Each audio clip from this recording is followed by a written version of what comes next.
Hoje nós escolhemos para a exortação o Evangelho segundo Marcos, capítulo 10, versículo 46. Evangelho segundo Marcos, capítulo 10, versículo 46. Irmãos, antes de nós entrarmos na palavra, hoje no estudo bíblico que foi feito em João, em certo versículo, o Senhor disse que Ele era o pão da vida.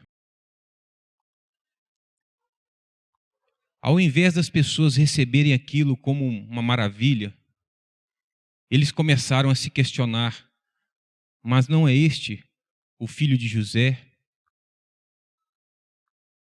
Deus envia um presente a todos nós. E nós, às vezes, não conseguimos compreender esta maravilha que está em nossas mãos. Jesus é o alvo, irmãos, da igreja. Se não for por Jesus, nós não teremos a salvação.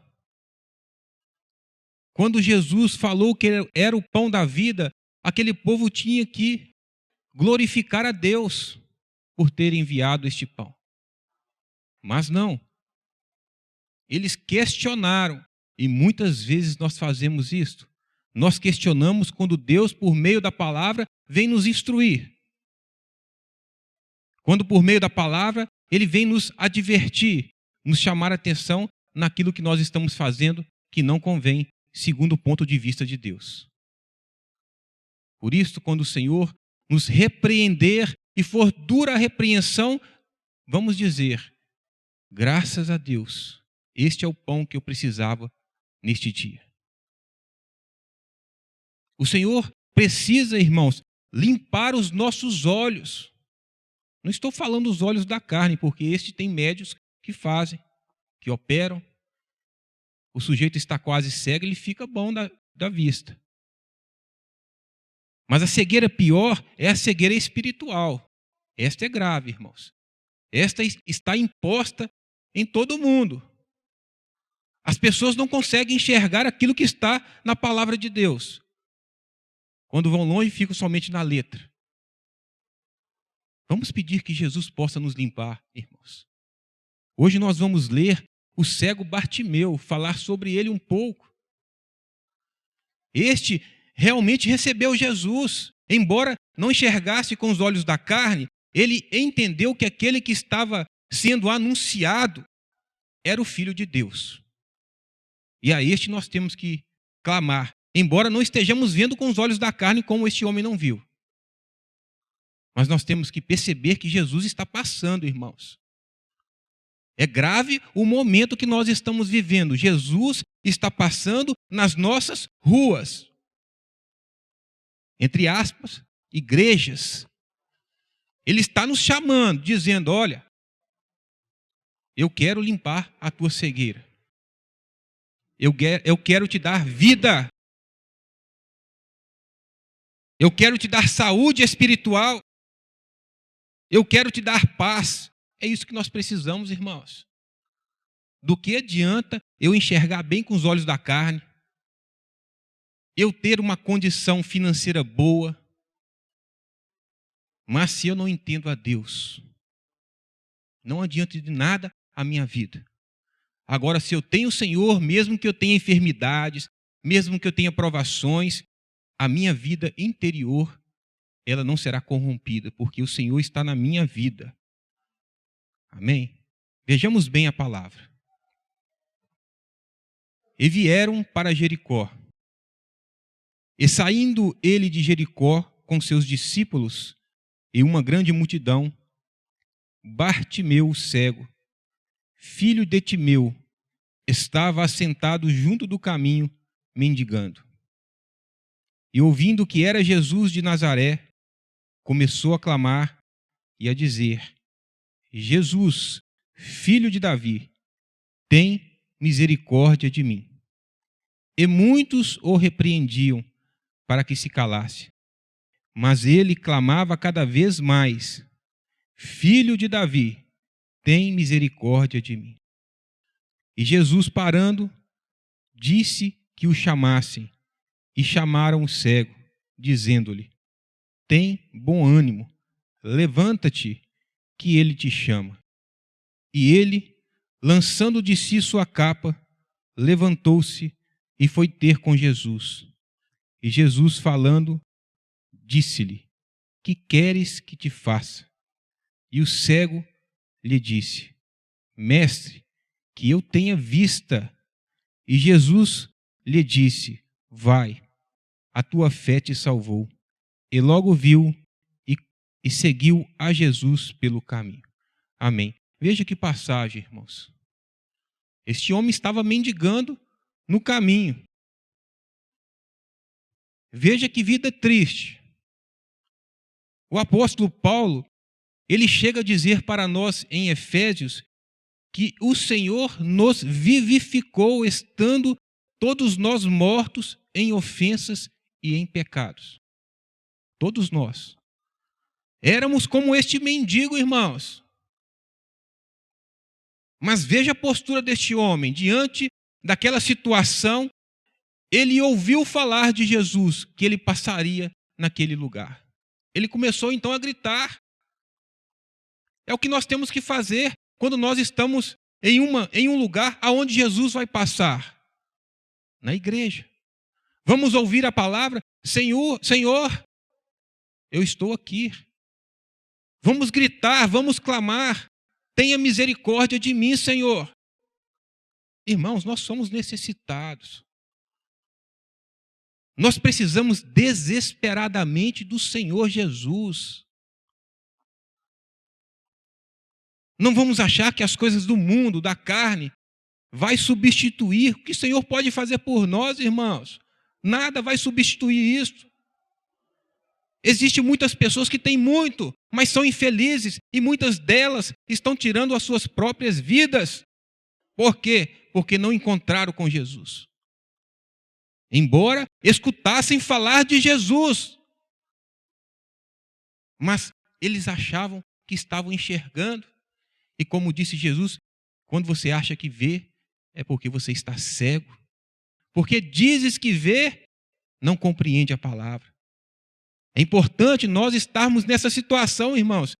Sabermos que temos necessidade de Cristo, que somos cegos, somos necessitados. E nós o somos. Nós sabemos bem, porque conhecemos a nossa alma, o nosso espírito. Se olharmos para trás, vamos ver o que nós fazíamos, irmãos, antes de conhecermos a Cristo. Mas Jesus quer isto, quer você gritar, quer que você grite, que você clame. Muitos vão dizer para você: deixa disto, você está ficando fanático. Não é isso que falaram para o cego? Não perturbe o Senhor.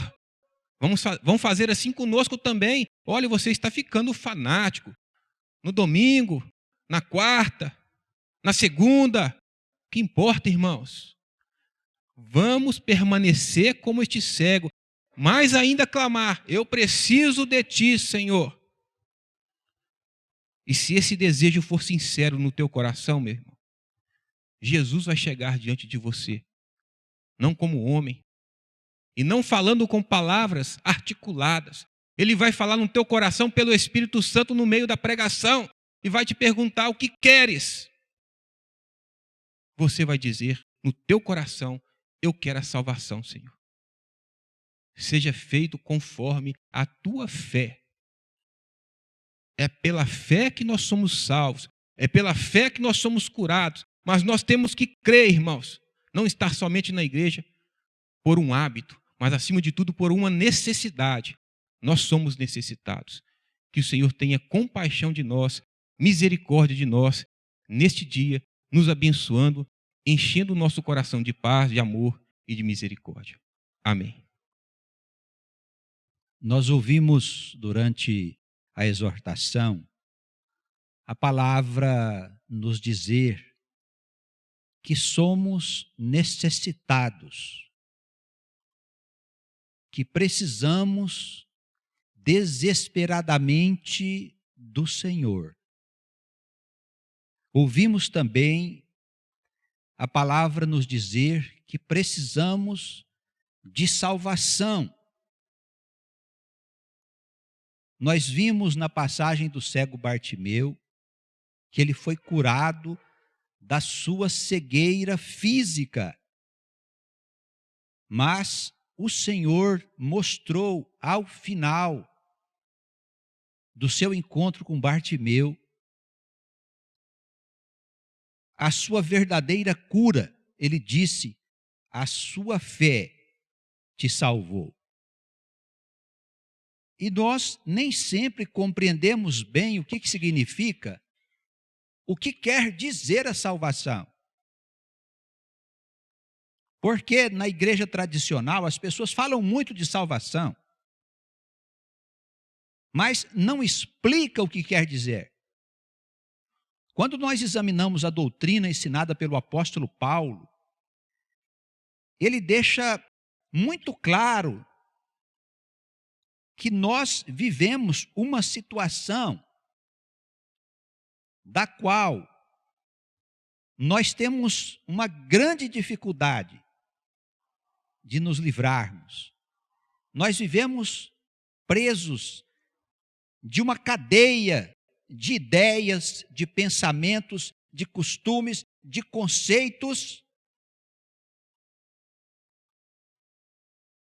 difícil de nós nos livrarmos, de sairmos dela.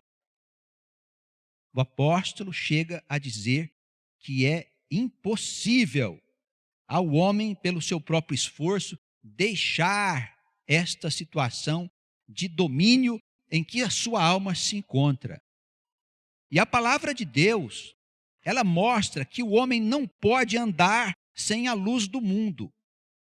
Isso significa que nós não podemos viver sem conhecermos a verdade, mas não a verdade de uma igreja, não a verdade de um pastor, de um guru, de nenhuma autoridade religiosa. Ele fala da verdade de Deus, que nós podemos encontrar nas Sagradas Escrituras, que foi a mensagem que Deus nos deixou para nos instruir nos caminhos da vida. Ele quer nos ensinar a viver uma experiência que seja vitoriosa. Nós aprendemos e podemos observar que aquele que vive sem a luz do mundo acaba se envolvendo em sofrimentos e desgraças de toda a ordem. Estamos perdidos em nós mesmos. Estamos perdidos numa noite escura, andando sem saber direito para onde ir. Somos escravos de um sistema que alimenta em nós essa escuridão. Somos explorados por este sistema, que nos faz ter desejos que nós não temos necessidade.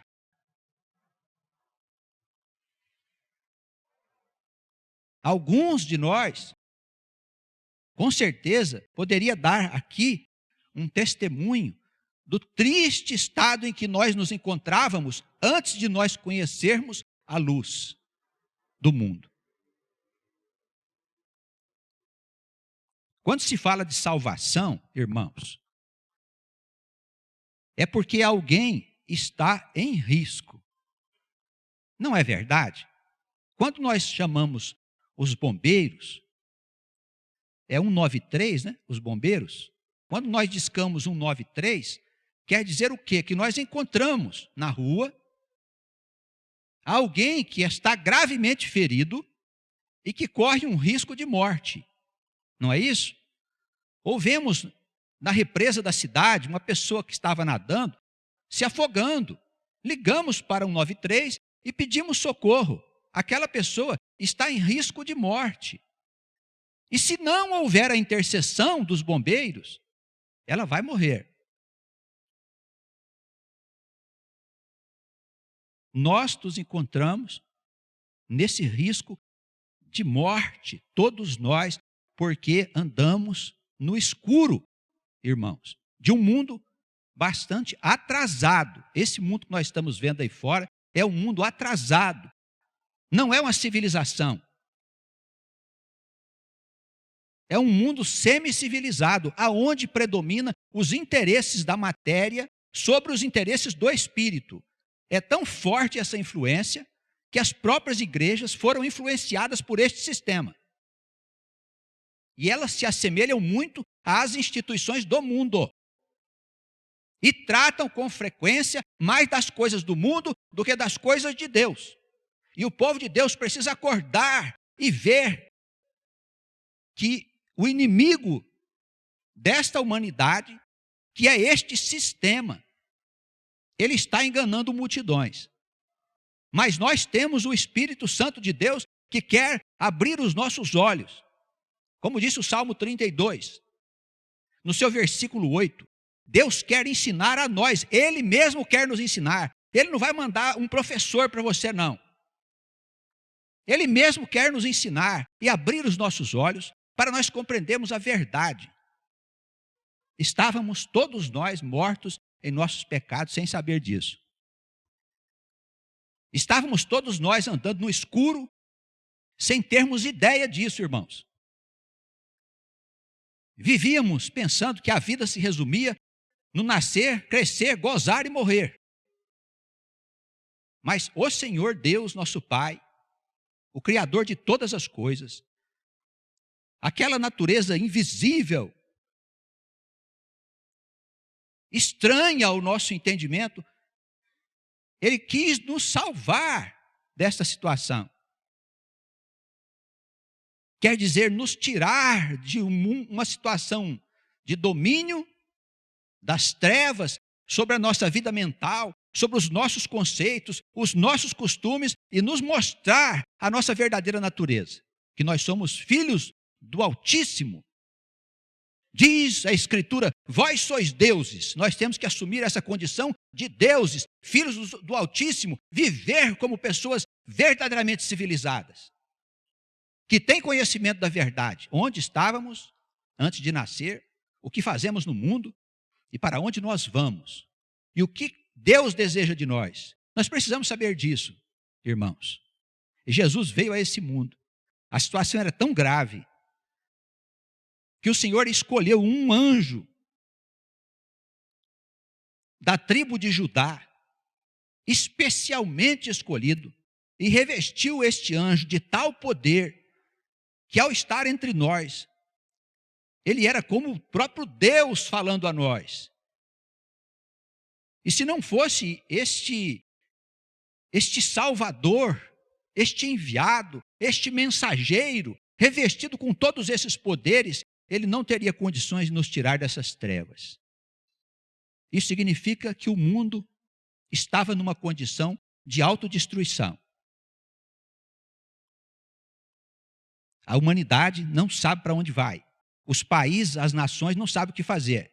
Estão perdidos nas suas próprias concupiscências. E o poder não é só um poder que domina a nós como indivíduos, mas domina as nações, o próprio planeta como um todo.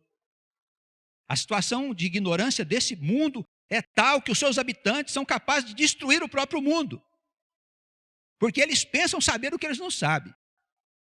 Jesus é o que veio nos esclarecer de todas essas coisas.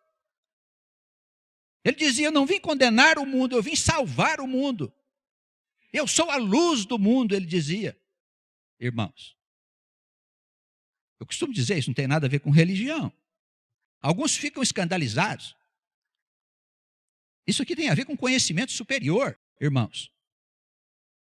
Isso tem a ver com as transformações que devem vir em breve tempo sobre a face da terra. Aonde as nações vão perder o seu vigor.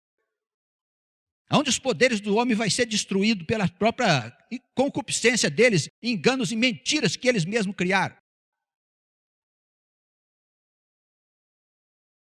Uma grande revolução está prestes a chegar no mundo.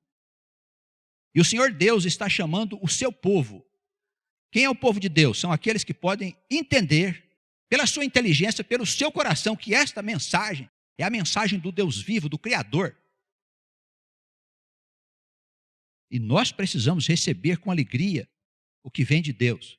Examinar os textos bíblicos, sabendo que este mesmo Deus, em cada época, falou ao seu povo, trazendo uma mensagem de conforto, de libertação e guiando o seu povo no deserto que é esse mundo. E Ele continuará nos guiando até o dia final. Até quando chegar o tempo das mudanças, para que o mundo novo seja estabelecido, o reino de Deus. Aquele que puder receber essa palavra, receba, em nome do Senhor. Aqui, em outros lugares onde a palavra está chegando, receba essa palavra. Entenda o que é a salvação. Não é simplesmente dizer, estou salvo do pecado. Não é só isso não, irmãos. Nós estamos salvos de um estado de ignorância capaz de destruir a vida individual e coletiva. A vida das pessoas e a vida desta humanidade. Esse espírito de atraso é que Jesus chamava Satanás. E que nós chamamos o diabo. É um espírito de atraso. Ele é tão vivo que ele produz as suas obras aí fora. Nós estamos vendo guerra, prostituição, estamos vendo a distorção dos valores morais que estão sendo instituídos agora pelas leis no mundo ocidental. Estamos vendo guerras e revoluções em todo lugar do mundo. Ninguém se entende mais, ninguém sabe mais o que é certo e o que é errado. Essa grande confusão que está no mundo é causada pelo descontrole desta humanidade. Isso é real, isso não é doutrina, não.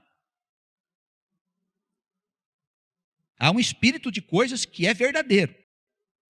Tanto que as suas obras podem ser vistas pelos nossos olhos e percebidas pela nossa inteligência. O que o Senhor quer nos fazer, em verdade, é nos tornar pessoas esclarecidas acerca desses eventos.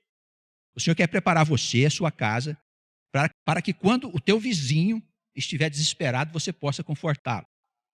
Ele vai ficar desesperado. Enquanto ele tem cartão de crédito para gastar, pagar as contas dele, tem ar-condicionado, automóvel para andar, está tudo certo. Internet para poder falar, zap para lá, zap para cá, está tudo certo.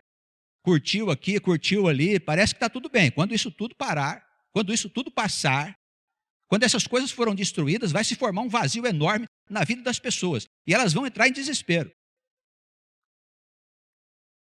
E vão haver homens e mulheres que vão ter o poder de Deus nas mãos para confortar essas pessoas e dizer, olha, fica firme e creia no Senhor Jesus. Tudo vai passar, a nova humanidade vai chegar, a nova era vai chegar e nós construiremos uma nova civilização, um novo mundo, isento de todo este mal que está aí, que é causado pela ignorância espiritual dos povos, pelo atraso do próprio planeta. Não tem nada errado, está tudo certo. O mundo também tem as suas fases de desenvolvimento como uma criança, né, que se levanta, engatinha, cai, leva uns tombos, até se tornar uma pessoa adulta e poder desfrutar de tudo aquilo que a vida lhe proporciona. Assim também é uma humanidade. Ela tem um tempo de amadurecimento que demora muitos milhões de anos, como a gente conhece a história desse planeta. Ele vai embora muito tempo ainda, o mundo não vai acabar. Mas que vai haver uma confusão enorme, isso vai. Isso vai. Que cada um de nós possa saber, em verdade, o que significa salvação. E o porquê é que nós precisamos de Jesus. Porque Ele é a única ponte entre nós e Deus. Nós precisamos estar ligados em Deus para viver e suportar as aflições dessa vida. Amém. Vamos a Jeremias, capítulo 31. É o livro do Velho Testamento, mas a palavra é dirigida ao povo de Deus, aqui, no sentido universal.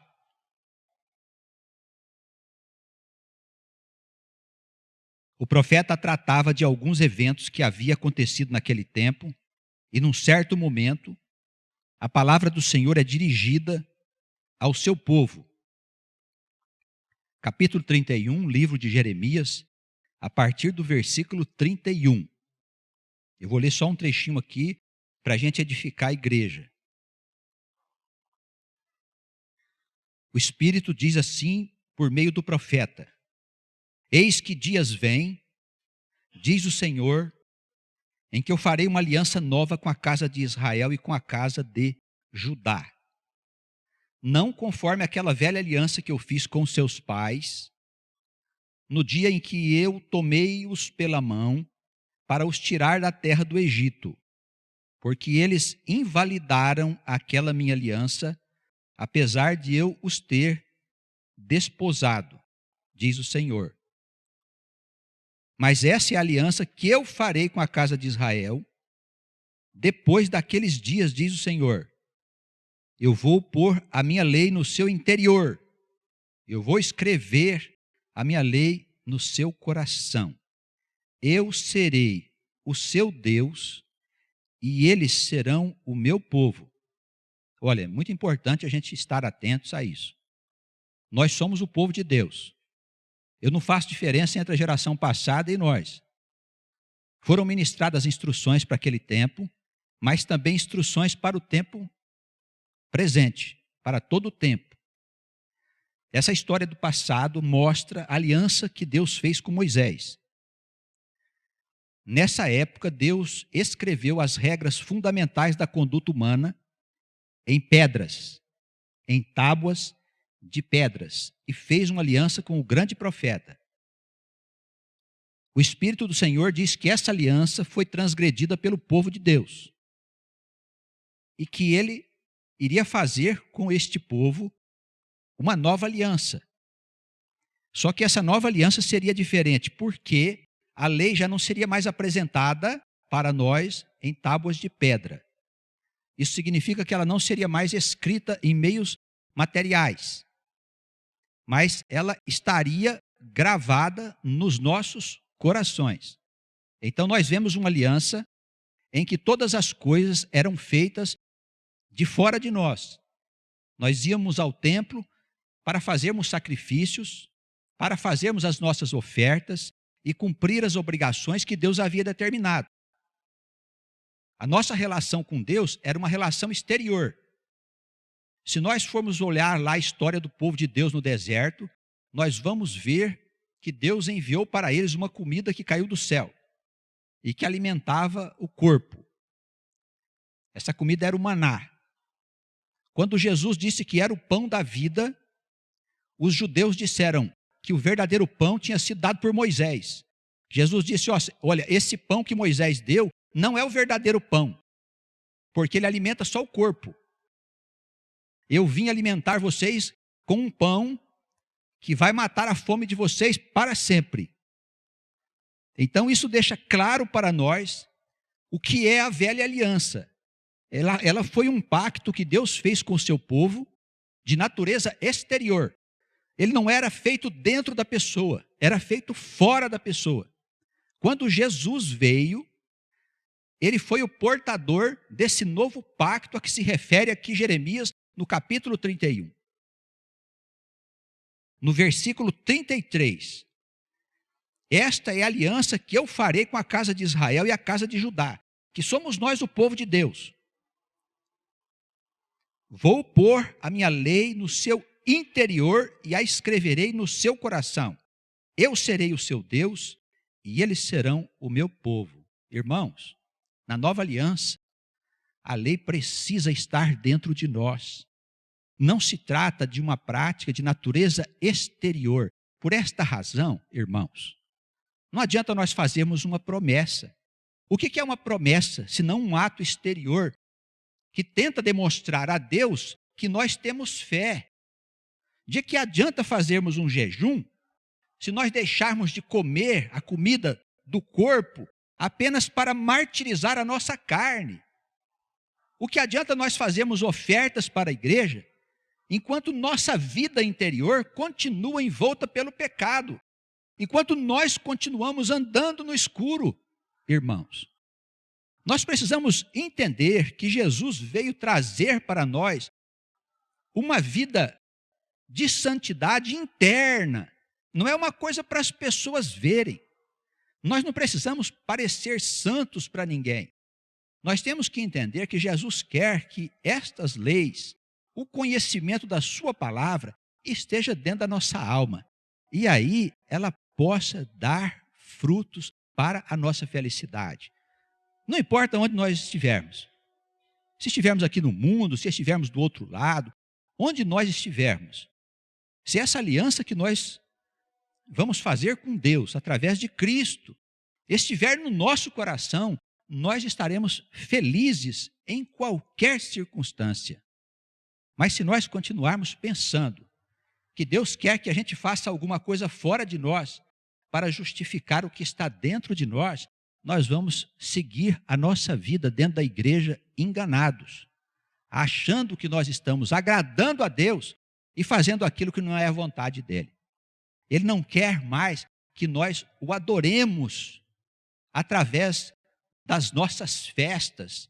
Ele não quer que nós o adoremos através das nossas ofertas, das nossas práticas exteriores, dos nossos sacrifícios. O Senhor quer que nós o adoremos em espírito e verdade. Isso significa que nós precisamos viver as coisas de Deus diariamente. Amém? Nas nossas relações familiares, profissionais, nas nossas relações na igreja, na sociedade, nós não podemos nos deixar corromper como está sendo corrompido o homem dos nossos dias. Temos que ter cuidado e compreender que agora é dentro do nosso coração. O que interessa para nós é a nossa vida mental. Não adianta ser bonito por fora e podre por dentro. Tem gente que é assim, está na igreja e parece santo, e por dentro é todo danado. Quando morre, vai para o inferno, vai para a região da morte. Por quê? Porque o que determina a sua condição do outro lado é o que está dentro de você, não é o que está por fora. Por isso não tem importância nenhuma o que os homens pensem de nós. Os irmãos concordam? O que importa o que o homem pensa de nós? Se somos isso, se somos aquilo, isso não importa, irmãos. Mas o que Deus acha de nós, isso sim tem uma grande importância. E Jesus, o nosso Salvador, ele veio trazer para nós essa nova ordem de coisas, aonde nós somos homens e mulheres verdadeiros em Deus, em todos os lugares onde nós estivermos. Então, a nossa maneira de ser, nossa maneira de viver, de falar, de pensar, os nossos conceitos, eles precisam refletir aquilo que é a vontade de Deus. Por isso eu preciso conhecer a palavra. Se eu não conheço a palavra, se eu não vou à igreja ouvir a pregação, como é que eu vou refletir a imagem de Deus em mim? E precisa ser dessa maneira, porque de outra forma, tudo que a gente for fazer não tem futuro. E com Deus, tudo que nós fizermos vai ser bem sucedido. Amém? Seja uma obra material, seja espiritual, seja a educação de um filho, um relacionamento conjugal com a sua mulher, com seu marido, todas essas coisas, elas só podem ser bem sucedidas se houver um espírito de verdade em nós. Um espírito de seriedade, de gravidade. Se não houver isso, não tem futuro, irmãos. As relações se desfazem. O mundo se encarrega de destruir todas estas coisas. A palavra ainda nos diz mais algumas coisas. Veja o versículo 34. Quando estas coisas acontecerem, não será mais necessário que uma pessoa ensine a outra a respeito do Senhor. E não ensinará mais cada um a seu próximo, nem cada um a seu irmão, dizendo: conhecei o Senhor, porque todos me conhecerão, desde o menor até o maior deles, diz o Senhor, porque lhes perdoarei as maldades que foram cometidas e nunca mais eu me lembrarei dos seus pecados. Assim diz o Senhor, que dá o sol para a luz do dia e as ordenanças da lua e das estrelas para a luz da noite. O Senhor que agita o mar, bramando as suas ondas. O Senhor dos exércitos é o seu nome. Amém. Deus era chamado do Senhor dos exércitos porque naquela época o povo dele teve que enfrentar muitas batalhas, muitas nações ímpias. E o exército de Deus era um exército poderoso, não pelo número de soldados, mas pela sua coragem e bravura. Os exércitos do Senhor, quando eles falavam que era o exército do Senhor, os povos tremiam, porque um soldado do Senhor lutava por 10 soldados comuns, e a vitória era garantida. Então dizia-se que o general do povo era o Senhor dos exércitos, né, que estava sempre à frente das grandes batalhas. E nós acreditamos neste espírito, porque temos ainda muitas lutas pela frente e muitos desafios. Com toda certeza, ele vai nos dar vitória, como ele deu ao seu povo. Mas nós temos que lutar, viu, gente? Tem pessoas que querem receber a vitória sem ter lutado, né? Não pode, viu? Na casa do Senhor, a gente é vitorioso, mas precisa lutar. Então vamos lutar. Aparece o desafio, vamos enfrentar com coragem, com confiança, sabendo que o Senhor está à frente. Ele haverá de nos conceder alegria, de nos conceder a salvação do seu Filho Jesus.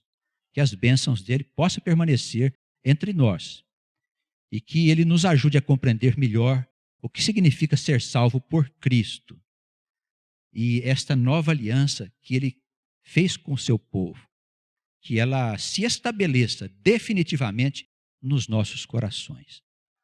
Nunca mais saia daí. Amém.